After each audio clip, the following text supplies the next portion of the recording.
Good afternoon and welcome to this special media engagement to formally share a significant initiative that has been around for the past 3 years.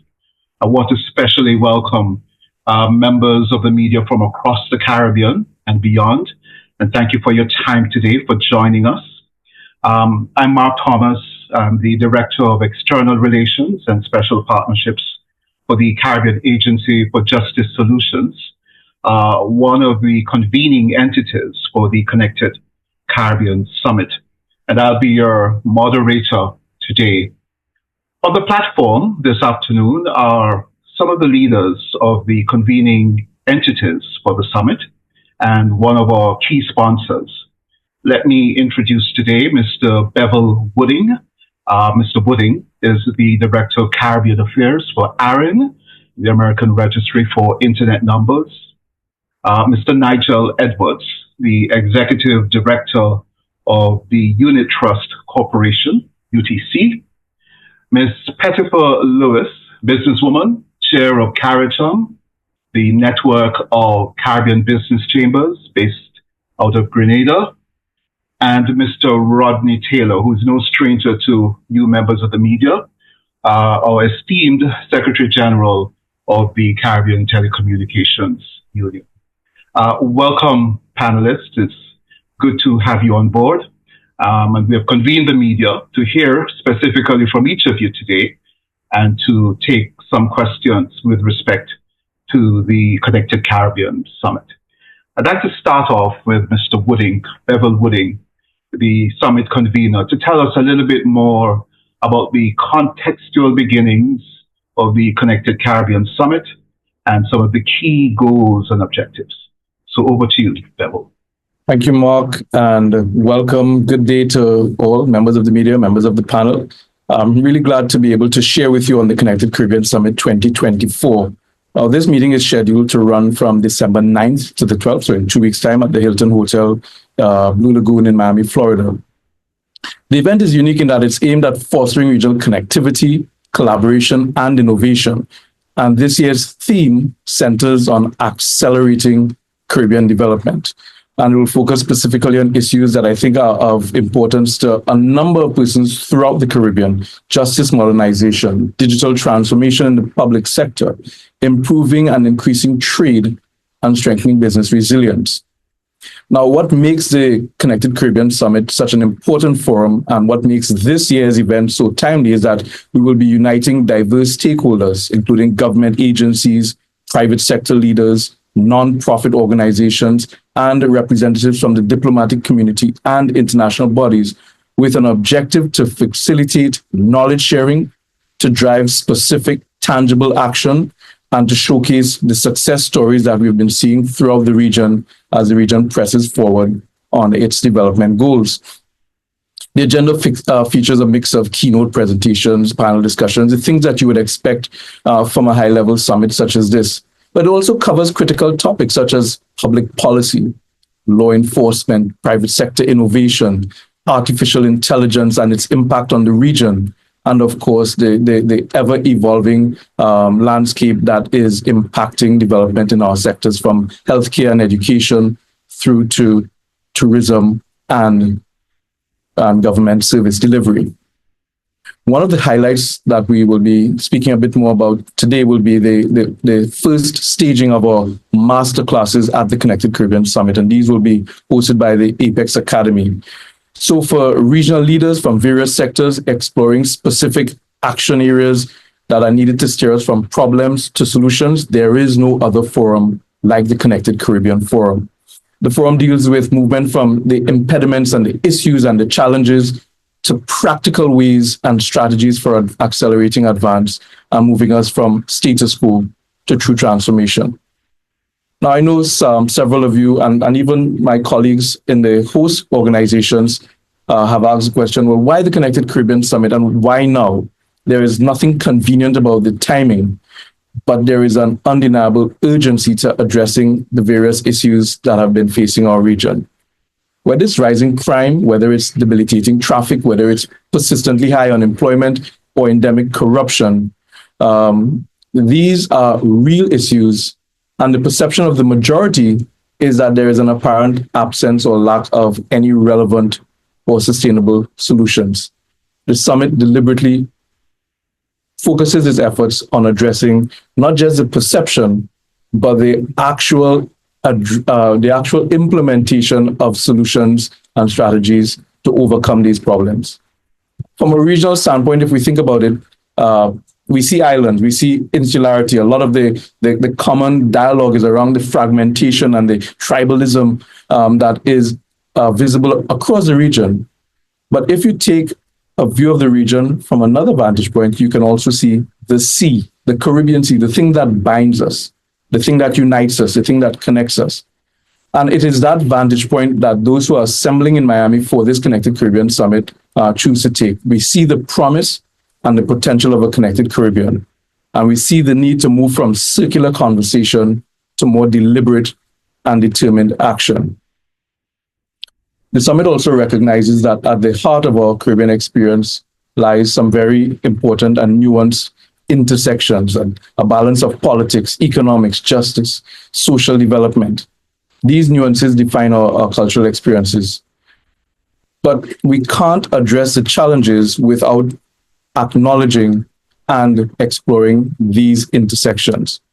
Because progress in one realm, in one area, in one sector requires support or contribution from other sectors. And that is why we're bringing together such a diverse group to deal with these issues. The summit is a leadership forum. We are dealing with high-level issues. However, very importantly, we will be engaging this task with a laser focus on the issues affecting ordinary citizens every day. And that is why we're assembling, and that is why we've had this summit over the past several years. The host organizations, CARICHAM, the American Registry for Internet Numbers, the Caribbean Agency for Justice Solutions, as well as our collaborative partners, we all share a very important goal, and we're all very serious about accelerating development. The goals of the summit ultimately, deliberately, flow forcefully toward the people of the Caribbean, our people. And that is why we're looking forward to having you all understand what we are doing and what we have been doing in this important forum, how we've moved from last year and the year before that to specific actions that each of the organizations have undertaken, and now to a place where we can set a new set of targets for a movement into 2025 and beyond. So I'm looking forward to your questions and your comments, and I'm sure you'll have a lot more insights and details given by the other members of this panel. But thank you for being here, and I welcome you to the media conference for Connected Caribbean Summit 2024. Excellent. Thank you very much, Bevil. And we will have some opportunity after we have heard from each of the speakers, their brief comments, their brief statements, to ask as many questions as you want. And I know you want to specifically ask Bevil about the action-oriented nature of this conference, this Connected Caribbean Summit. Let's now hear from another member of the panel who leads the Unit Trust Corporation, a significant financial entity in the region who has invested in this summit. Let's hear why from Nigel Edwards, the Executive Director of UTC. I'm going to take the baton straight on from Bevil, who spoke about the need to empower our Caribbean people. And that's where I want to start. UTC, Unit Trust Corporation, is the largest asset management company in the Caribbean.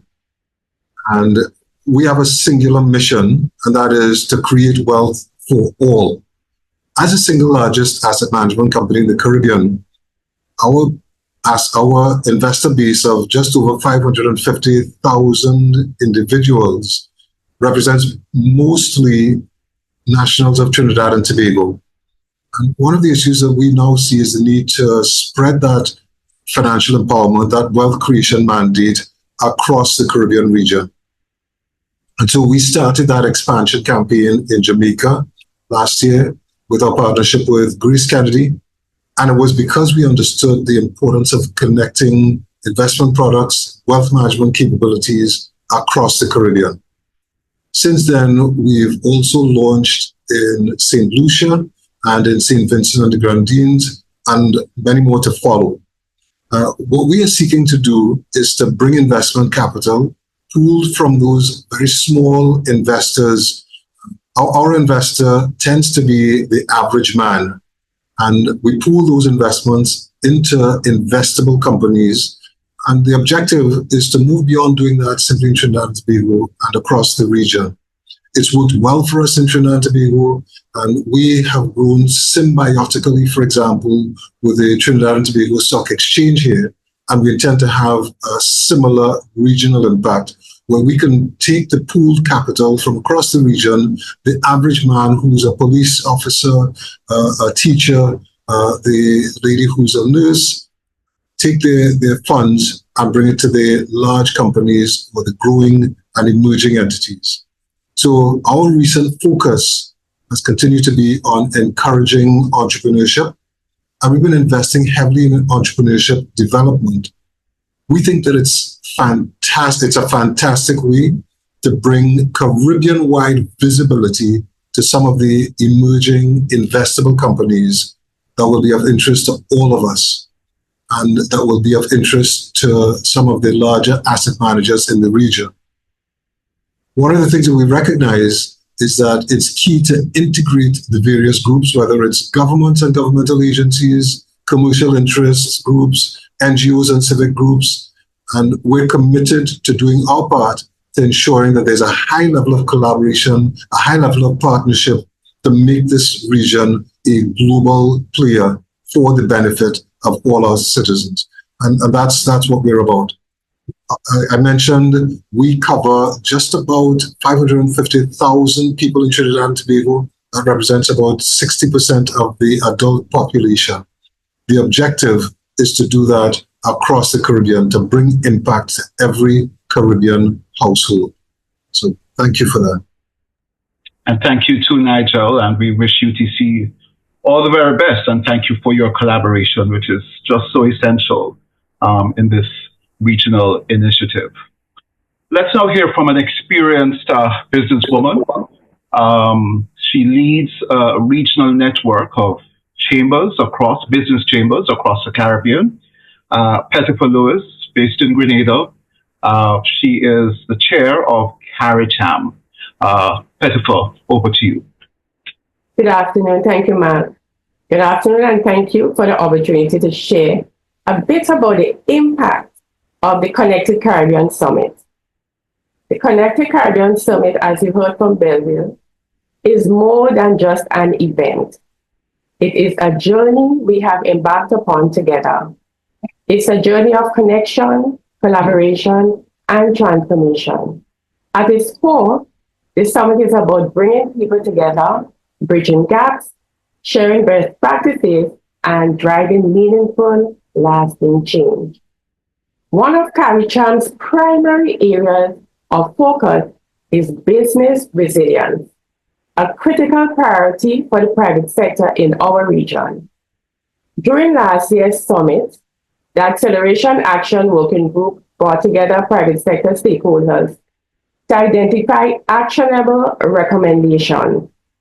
These informed the creation of a draft business resilience action plan for the private sector, a strategic blueprint aimed at cultivating a culture of resilience and robust risk management.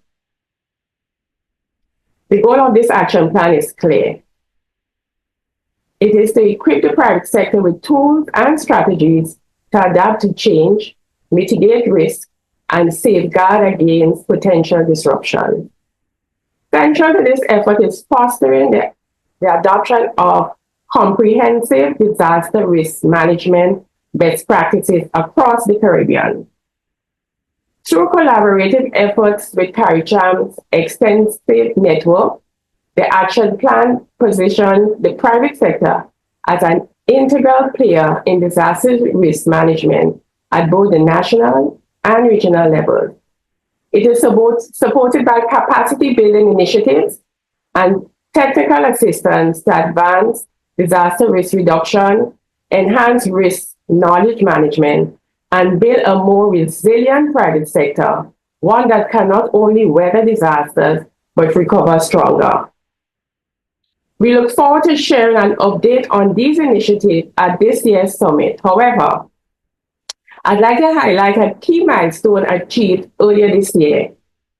In the last week of June, CARICHAM, in partnership with the Connected Business Initiative, convened a region-wide workshop titled Building Public-Private Partnership for Disaster Resilience in the Caribbean. This workshop brought together Chambers of Commerce, National Disaster Management personnel, CDMA, and other technical advisors to strengthen regional preparedness and recovery. And as fate would have it, just days later, on July 1st, Hurricane Beryl struck, leaving a trail of devastation. It was a stark reminder of the urgency and the importance of our work. In the face of this challenge, CARICHAM and its members sprung into action, mobilizing relief efforts coordinated with stakeholders while receiving timely updates through CDMA. This coordinated response was a testament to the power of preparation, collaboration, and lessons learned from past experiences. Building on these efforts, we are now working with PROS USA to roll out a train-the-trainer workshop focused on comprehensive disaster management, ensuring that the private sector is better prepared to handle future challenges. The Connected Caribbean Summit is a space where ideas flourish and actions take root. It's designed to inspire a cross-pollination of ideas and commitments that move us from discussion to tangible outcomes. Together, we are laying the foundation of a stronger, more resilient Caribbean. I wish to thank our partners, TAJS, CTU, and ARIN, for your support and your commitment to this shared vision. And I thank you all for your attention.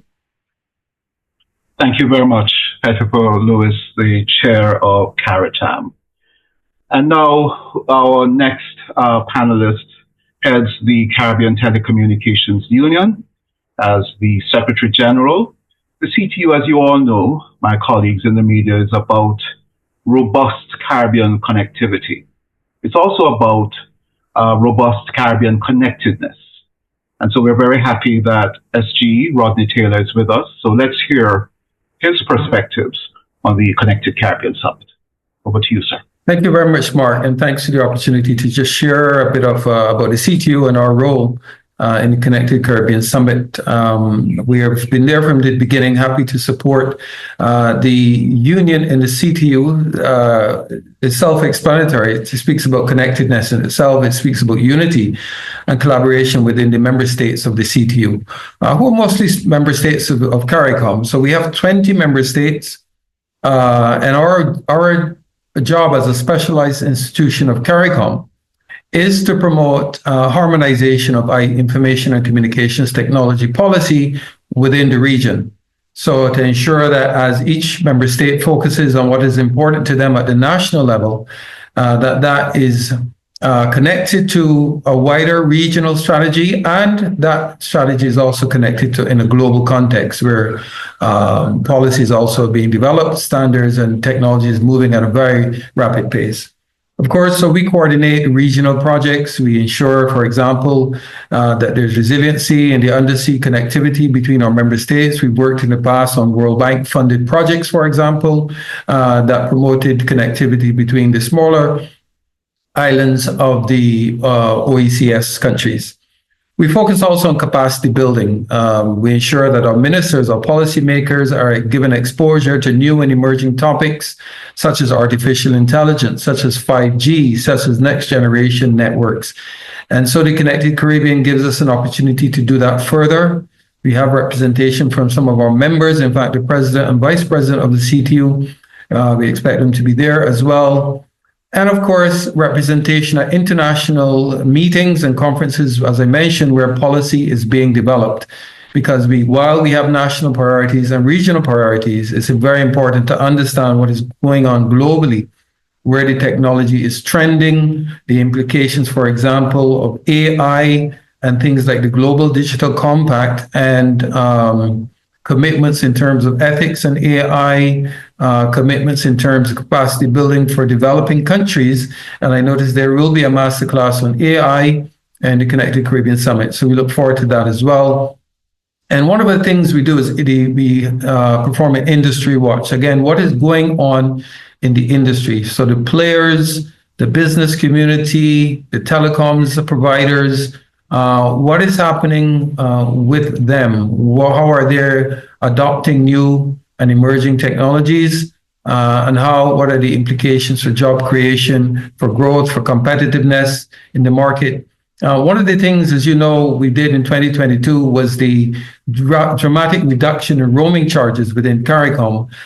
We're not done yet. We continue to work in our own statutory meetings and also in meetings like Connected Caribbean Summit to find solutions to get us to the point where there's no such thing as roaming, voice and data roaming within the Caribbean territory. So that is very much high on our agenda. We're working with the operators. We're also working with the global tech giants who are innovating in the telecom sector, who are providing different ways of connecting to ensure that they, as part of the internet ecosystem, that they are working with us and helping us to build capacity as well.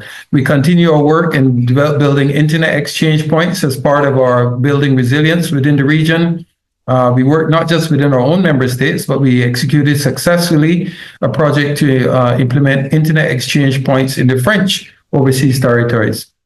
And that resilience is very important. Pettifer spoke about the impact of Hurricane Beryl in Grenada, in St. Vincent and the Grenadines, in Jamaica, in Barbados. And so the issue of climate change and its impact on our infrastructure, in particular telecoms infrastructure, is going to be very important. We continue to work on early warning systems. And again, the Connected Caribbean Summit will be an opportunity for us to engage with all of the different players in the sector, to explain some of the opportunities that are out there, even in the new domain name space, and how can some of our Caribbean businesses benefit from the new opportunities in organizations such as the Internet Corporation for Assigned Names and Numbers. So I can go on and on, but I'll stop there. I'd certainly welcome any questions that you have, but we're happy to support the Connected Caribbean Summit. Look forward to giving our full support and participation in a few weeks' time. Thank you very much. And thank you, SG Taylor. I am sure the media will be asking you about that day, that great day when there will be nothing called roaming charges in the Caribbean. We all look forward to that day. All right, so let's move on. We want to open the floor, the platform, for questions from you, members of the Caribbean media. But just before we do that, I'm going to ask Bevil Wooding to come back and just give a quick rundown of the summit, the agenda for the summit. So you have a working understanding of what the conversation will be like in a couple of weeks' time at the conference. So Bevil, take it away. All right, I'll make this very quick because and I'm sure the media wants to get to the attention. You understand the diverse nature of the group assembling for this Connected Caribbean Summit. It's very deliberate that we brought together stakeholders from the justice sector, the business community, the public sector, the private sector, and development agencies to have this not just this conversation, but this call to action. The agenda is shaped in a way to, one, ensure that there's a strengthening of relationships. So you see on the first day, we have master classes, which are designed to create a context for understanding the issues that will be addressed in the summit. We will be looking at artificial intelligence and the impact it is already having on Caribbean businesses and Caribbean governments, and of course, broader Caribbean society. There are implications for legislation, there are implications for education, and there are implications for ethics and transparency and public accountability. And so we'll be looking at those on the first day as we get off the ground to establish a common platform among the attendees to understand the issues that have to be tackled in these masterclasses. On that first day, we'll also have our opening ceremony, a social networking and mixing event where persons from different organizations and institutions and sectors who may not know each other have the opportunity to get introductions, to break the ice, as it were, and to establish the collaborative platform for the week ahead. When we move to the first full day of activities, which is Tuesday, the 10th of December, that's when we have our plenary session. This is when all of the attendees gather in one space to look at the big issues and the themes that will be the focus of this year's summit. We have John Curran, the president and CEO of ARIN, the American Registry for Internet Numbers, one of the internet pioneers, addressing the room on the issue of the more things change, how evolving culture and enduring values create lessons that we can all learn from the global internet and apply to Caribbean development. So that will be John Curran opening with the first feature address of the first full day on Tuesday. He'll be followed by a keynote address from our most important and featured speaker, the Prime Minister of Grenada, the Honorable Deacon Mitchell. His address will tackle accelerated development, balancing political, policy and societal priorities. Of course, the Prime Minister of Grenada is also the current chair of the Caribbean Community, CARICOM, and he'll be bringing his perspective on what can be done tangibly to accelerate our movement to the promise of the Treaty of Chaguaramas and to deal with some of the more long-lasting and impactful impediments to Caribbean integration and to Caribbean connectivity. Following his address, we'll hear from a member of the private sector. We have the Global Head of Enterprise Sales Strategy and Operations at LinkedIn, one of the world's largest platforms for business networking and relationships. So Ade Adefulu from LinkedIn will be speaking on the issue of future-proof strategic positioning for tomorrow's workforce today. A number of organizations in the Connected Caribbean community have spoken about the challenges in navigating work in this technologically driven context that we find ourselves in. They also have spoken about the dynamics, the changes, the cultural changes between a younger generation coming into the workforce and a more veteran workforce population that is very challenged with some of these cultural and normative changes that we are seeing in the workplace. This address will look at the practical strategies that not only the private sector, but also government or public sector officials and civil society leaders can consider as they future-proof their work environment for the age that we are now in. And then following the lunch break, we break into sector-specific focuses where we'll have panel discussions looking at justice excellence. What are the development enablers, the values, the challenges and opportunities for modernizing the justice sector? That panel will include a chief justice, attorneys, senior attorneys, members of the constabulary, and members of the legal fraternity. And then we'll have our business focus where we will be looking at deconstructing digital businesses and what are the catalysts for innovation and adoption. And then a governance focus, evolving policy for changing the Caribbean landscape, which will be facilitated by Mr. Rodney Taylor and the members of the CTU as they look at policy perspective and opportunities for accelerating Caribbean development. And that will set the stage for the rest of the week at Connected Caribbean. These plenary discussions provide a common platform that allow us to go into what you have heard several of my co-panelists here today speak to. Talk that leads to action. Tangible results that lead to accelerated development. And on day 3, which is Wednesday the 11th, we break into our sector-specific conversations. We'll have 3 specific forums: a business forum, justice forum, and a governance forum, each looking at the specific breakdowns. And the focus of each of these is to ensure that we understand what's going on, or the way we describe it, who's doing what where. For the business forum, they'll be looking at competitive advantages and digital innovations and other dynamics that are involved in building Caribbean business resilience.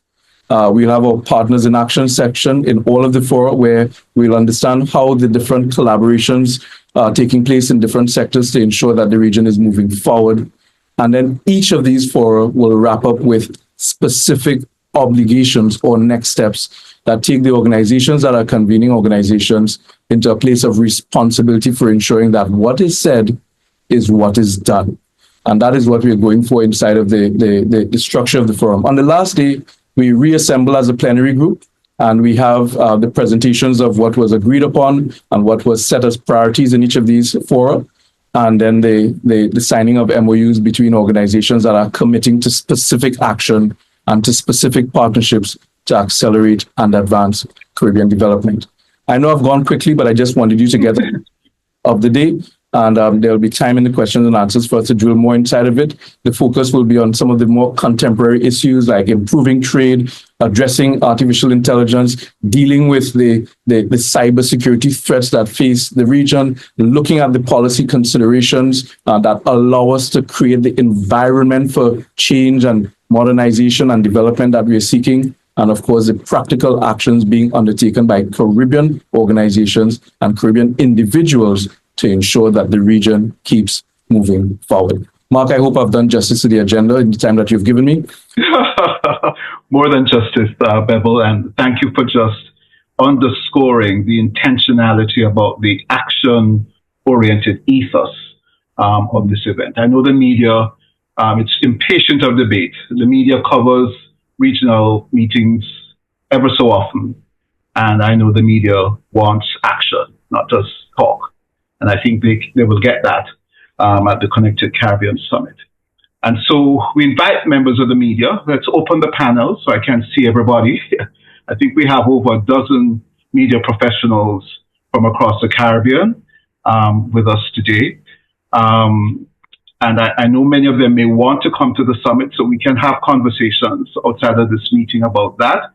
But I should tell you that every day we will be sending content, video and narrative and photographic content out of the summit to every media house across the Caribbean. So you can look out for that. We'll have a strong media machinery at work at the Connected Caribbean Summit.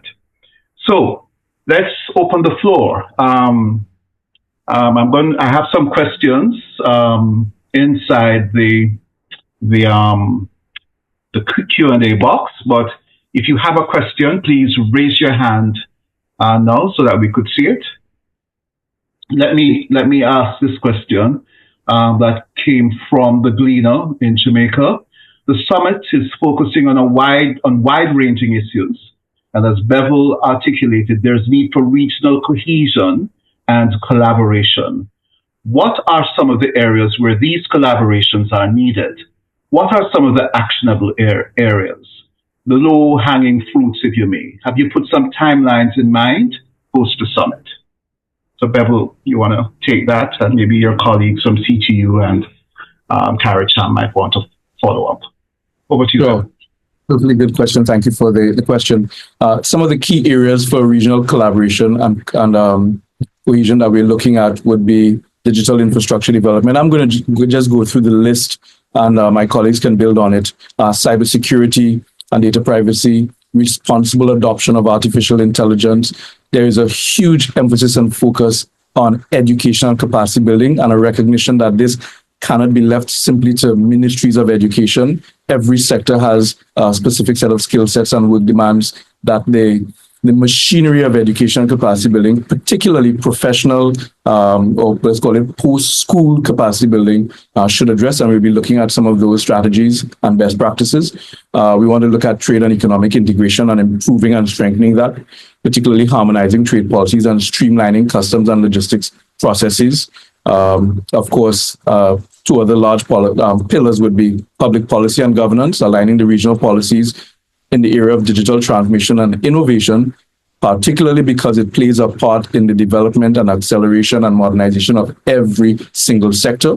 And we know that a lot more work needs to be done to ensure that both our private and public sector officials are properly equipped to navigate these things, and that the policy needs to support them. And of course, the issue of resilience, business resilience, climate resilience, and financial resilience for the region. Those would be the big pillars that the summit is looking at. It's a lot, but if you look at the audience, if you look at the organizing groups, you'll understand that each of these streams has a lead agency that will be looking at these issues. And then together we'll be looking at the intersections or the connections that where support may not come from within the stream, it can be provided by a more aware partner stream. In terms of low-hanging fruits, shared digital resources is something that we feel that we can put together a Connected Caribbean digital hub to centralize the best practices and the educational resources that are coming out of the summit. We're also looking at agreements in the areas of capacity building and a calendar of events allow us to better harmonize or synchronize our activities. We have first 3 month, 6 month, and 12-month post-summit goals, just like we did in the first 2 years of the summit, and those will continue into this year. I hope that gives us a platform for the responses. Yeah, I wonder whether Rodney or Pettifer have anything to add. Rodney, I know you talked about the roaming earlier. Yeah, and that's still on the agenda. There's an ongoing work now through working with the Caribbean Private Sector Organization and the CTU and other stakeholders on building out of a gigabit society by 2030. So that's something in train. I'll speak about that at the summit. Bevil spoke quite comprehensively on things like cybersecurity, and so I would want to add data protection to that, as well as a critical piece of policy and legislation that needs to be in place and harmonized across the board. We worked in 2024 on the hosting of a School of Digital Transformation and Innovation, and that's in the area of capacity building, ensuring that our policymakers, policy advisors understand when we talk about digital transformation, that this goes beyond the implementation of ICT systems.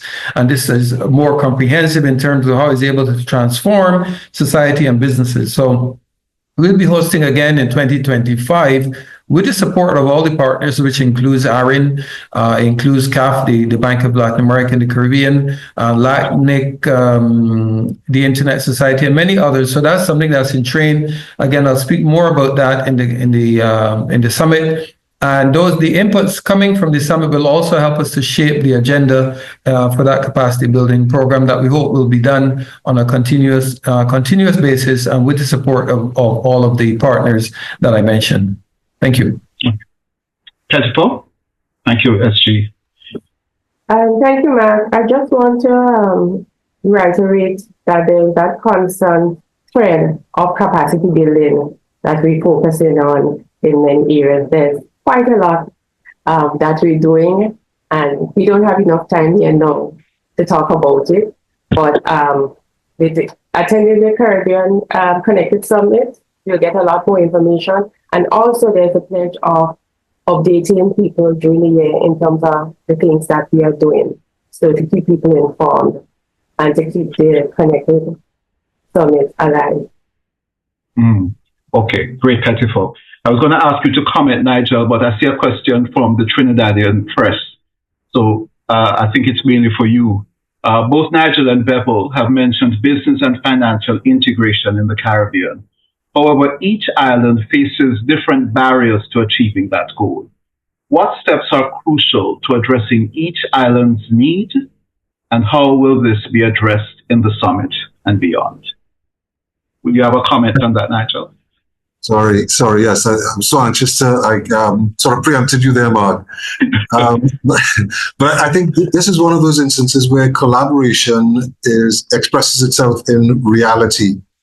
And this is one that I can speak to in a very practical way, though I'm not able to give details.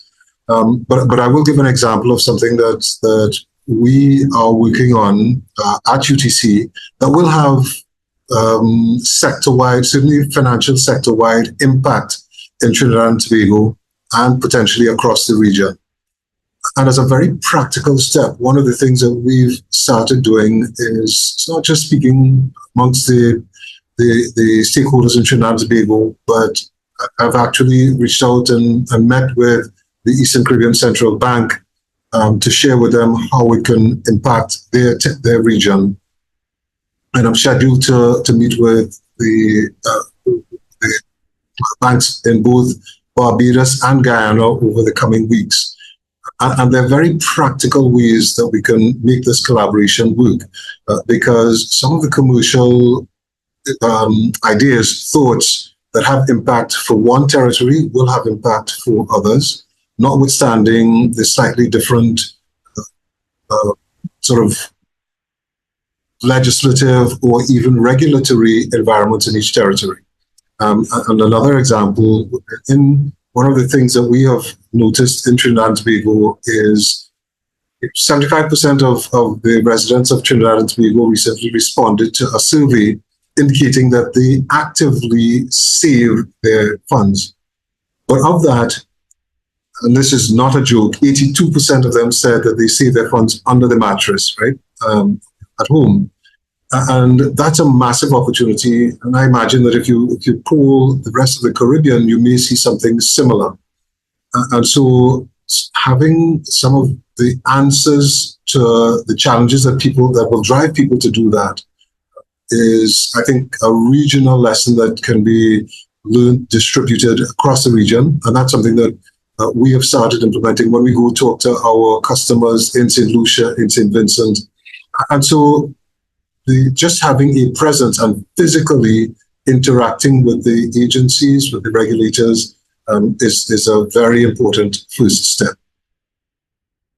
Okay, great, Nigel. So I hear you, and I see how some of your recommendations can help to address some of those barriers that the press has been asking about.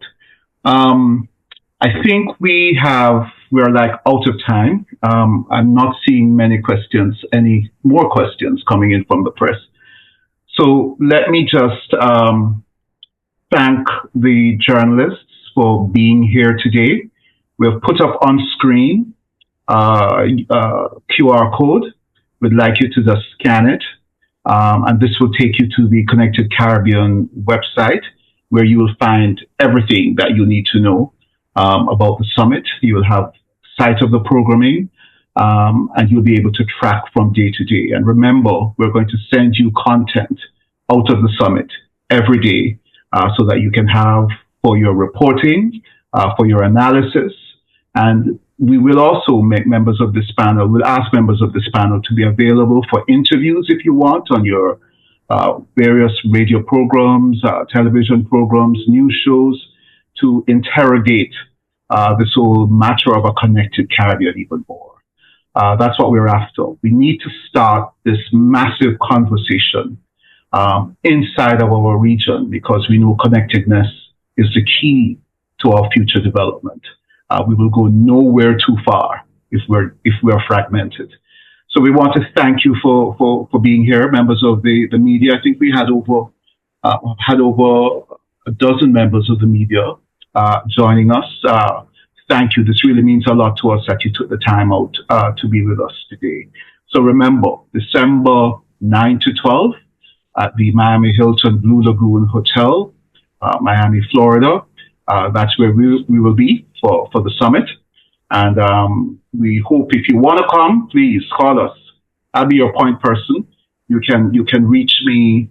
I think you have some numbers. I see Carlos Atwell agree. Connect with me, all right? And we will facilitate as best as we can your coverage of this important event. Well, there's one more thing I want to say. We're asking you to cover an event, but we're asking even more than that. We're asking you to cover a massive, big idea. So between these conferences, we'll be having multiple initiatives, multiple conversations, whether they be workshops, whether they be training sessions, facilitation events, to ensure that we keep the conversation alive. And so we want you to be open and present to those initiatives. I will be sending you content right throughout the year so that you can stay on top of this. And so we want to build a real profitable relationship with you, give you content so that you can inform the Caribbean people, and we can get our region moving and moving fast. So thank you, everyone. Members of the panel, thank you very much for being here. Bevil Wooding, Summit Convener, Director of Caribbean Affairs at ARIN. Nigel Edwards, Executive Director of the Unit Trust Corporation. Rodney Taylor, Secretary General of the Caribbean Telecommunications Union. And the fairest and best for last, Pettifer Lewis, Chair of CARITAM. We thank you all for being here today. CCS 2024, the Connected Caribbean Summit, in less than 2 weeks, December 9 to 12 in Miami, Florida. See you there, whether in person or online. We'll make it possible and keep you connected with our deliberations. So thank you very much. And on behalf of every one of us, we'll see you next time in another media event, media engagement session like this. Thank you very much. All the best. Bye now.